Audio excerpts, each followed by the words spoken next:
कल 24 जुलाई को गुजरात हाईकोर्ट ने कुछ एक लैंडमार्क जजमेंट पास किया related to inverted duty structure. तो आज हम लोग ये वीडियो में वही जजमेंट का डिस्कस करने वाले हैं, वो एग्जैक्टली क्या पास किया है। तो उसके पहले हम लोग देखते हैं कि इन्वर्टेड ड्यूटी स्ट्रक्चर एग्जैक्टली होता क्या है। तो inverted duty structure means a situation where my tax on input is higher than my tax on output. मतलब मैं परचेसेस पे टैक्स ज्यादा पे कर रहा हूँ और सेल पे टैक्स कम पे कर रहा हूँ। तो ऐसे केसेस से प्रॉब्लम क्या होता है कि हमारा आईटीसी एवरी मंथ एक्यूमुलेट होता जाता है। जैसे एग्जांपल के थ्रू देखते हैं, सपोज मैंने कुछ चीज परचेस किया 100 रुपीज पे, उस पर टैक्स 28% है, तो मेरा आईटीसी 28 का हुआ और मैं उस चीज से कुछ अलग दूसरा चीज बना रहा हूँ और उसको जब सेल करता हूँ तो उस पर टैक्स 5% है। तो सपोज मैंने 200 रुपए से 100 रुपए का कुछ परचेस किया और कुछ उससे बनाया जो 200 में बेचा, लेकिन 200 को 5% पे सेल किया तो मेरा 10 रुपीज का आउटपुट टैक्स निकला और मेरा जो परचेस किया था 100 रुपए का उस पर 28% टैक्स था, तो 28 रुपीज पे किया था। तो अभी मेरा नेट पेबल कितना है, कुछ भी नहीं आया, उल्टा मेरा आईटीसी एक्यूमुलेट हुआ 18 रुपीज का। तो ऐसा एवरी मंथ होता जाएगा क्योंकि मेरा बिजनेस का पैटर्न ही यही है। तो गवर्नमेंट बोलता है कि ऐसे अनयूटिलाइज इनपुट टैक्स क्रेडिट का रिफंड देगा हम लोग। कब देगा? Only in this two cases, एक तो जीरो रेटेड के केस में यानी कि एक्सपोर्ट के केस में, और दूसरा ये इन्वर्टेड के केस में। तो इन्वर्टेड के केस में रिफंड मिल जाता है हमको, यहाँ पे कुछ प्रॉब्लम नहीं है। तो ये हमारा बेसिक इंट्रोडक्शन है इन्वर्टेड ड्यूटी स्ट्रक्चर का। तो हमारे ये VKC footsteps India private limited है, इनका बैकग्राउंड देखते हैं पहले क्या है। VKC footstep private limited is engaged in the business of manufacture and supply of footwear which attracts GST rate of 5%। यानी कि ये फुटवेयर बनाते हैं जिसपे जीएसटी 5% लगता है और वो ये सब चीजें परचेस करते हैं जिसका रेट है 12% और 18%। तो इनका भी सेम प्रॉब्लम होता है, एवरी मंथ आईटीसी एक्यूमुलेट होता जाता है। तो इन्होंने जीएसटी का रिफंड फाइल किया, आईटीसी RFT 01 फाइल किया। अब प्रॉब्लम क्या हुआ, गवर्नमेंट ने नोटिफिकेशन नंबर 2021 ला के कुछ इन्वर्टेड ड्यूटी स्ट्रक्चर का जो फॉर्मूला है रिफंड कैसे मिलेगा उसमें कुछ अमेंडमेंट किया। तो वो अमेंडमेंट क्या है, गवर्नमेंट बोलता है जो मैक्सिमम रिफंड कितना मिलेगा, turnover of inverted rate of supply of goods और services into net ITC divide by adjusted total turnover. मतलब मेरा एडजस्टेड टोटल टर्नओवर का इन्वर्टेड का जो भी सप्लाई है उसका परसेंटेज निकालो, उसको नेट आईटी से डिवाइड मल्टीप्लाई कर दो, उतना उतना रिफंड आपको मिल जाएगा। और माइनस जो भी टैक्स मैंने इन्वर्टेड वाला गुड्स है उस पर जितना टैक्स पे किया उतना मेरे को माइनस करना पड़ेगा। तो यहाँ तक तो ठीक है, लेकिन वो बोल रहा है नेट आईटीसी मेरे को क्या लेना है। Net ITC shall means input tax credit availed on input during the relevant period. मतलब मेरे को खाली इनपुट लेना है, इनपुट सर्विसेज नहीं लेना है। तो इससे प्रॉब्लम क्या हो रहा है, वीकेसी को खाली इनपुट किसका मिलेगा, गुड्स का, सर्विसेज का नहीं मिलेगा रिफंड।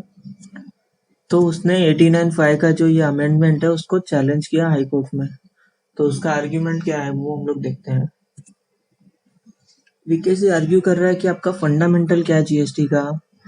फंडामेंटल प्रिंसिपल जीएसटी का क्या है, GST is multi stage tax. GST consumption tax है, जीएसटी जो कि एडिशन जो भी मेरा एवरी स्टेज पे जितना एडिशन होगा उस पर मेरे को जीएसटी पे करना है एडिशन वैल्यू पे, और जितना मैंने पीछे आईटीसी पे किया उसका क्रेडिट मिल जाएगा। अब आप अगर यहाँ पे मेरे को क्रेडिट नहीं दे रहे हो तो वो तो मेरे बिजनेस पे बर्डन आ गया ना। और आपका जीएसटी का बेसिस क्या है कि GST is a consumption tax where the tax burden borne by final consumer and not business entity. But यहाँ पे अगर आप मेरे को कुछ क्रेडिट नहीं दोगे तो वो तो बर्डन मेरे पे आया। तो ये एक आर्ग्यूमेंट है उनका। सेकंड आर्ग्यूमेंट क्या है उनका कि 89(5) जो फॉर्मूला मेरे को दिया है ये अल्ट्रा वायरस है। अल्ट्रा वायरस मतलब गवर्नमेंट के पास पावर ही नहीं है ऐसा रूल बनाने का। वो क्यों बोल रहा है, वो बोल रहा है कि ये मेरा सीजीएसटी एक्ट का स्क्रीनशॉट है। तो सीजीएसटी एक्ट 54(3) में मेरे को ऑलरेडी बोल दिया है, रजिस्टर्ड पर्सन में claim refund of any unutilised input tax credit at the end of any tax period. वो क्या बोला है, किस चीज का क्लेम में, claim refund of any unutilised input tax credit. और any unutilised input tax credit मतलब क्या हुआ, इनपुट टैक्स क्रेडिट का डेफिनेशन हम लोग देखते हैं। तो input tax credit means the credit of input tax.